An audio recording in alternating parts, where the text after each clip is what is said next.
Biz va nihoyat Qozog'istonning Shimkent shahriga yetib keldik. Eng qizig'ini.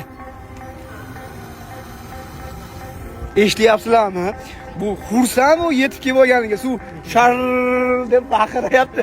Choy qo'yib yuborsanglar ham bo'laveradi. Subhanalloh. Sovutish kerak. Sovutish kerak. Lekin Allohga shukr, ko'z tegmasin, yurish-turishiga gap so'z yo'q. Mashinalarni iloji boricha tejab, avaylab minishga harakat qilyapman, lekin bu radiatorda hisobga olmasa, atak yurish-turishi zo'r, xudo xolasa.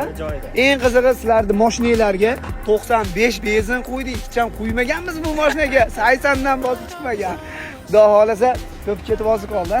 Nima deganingiz? Hali ko'pi oldinda, sayohat endi boshlandi. Nima deb o'ylaysiz, bu mashinani bir samolyotga chiqarib Xitoyga jo'natib o'raylik, mana shu yerda birorta furani ichiga yuklabmi?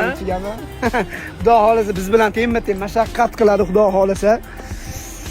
Alloh sabr bersin. Biz Shimkentdamiz, xudo xolasa. Parkovkasiga kelib mashinalarimizni joyladik. Xudo xolasa bugun shu yerda qolamiz. Bugun Shimkentda bo'lamiz, ertalabdan yo'lga chiqib davom etamiz. Qaysin? Hali ko'p yurishing kerak. Sog' bo'lasizlar.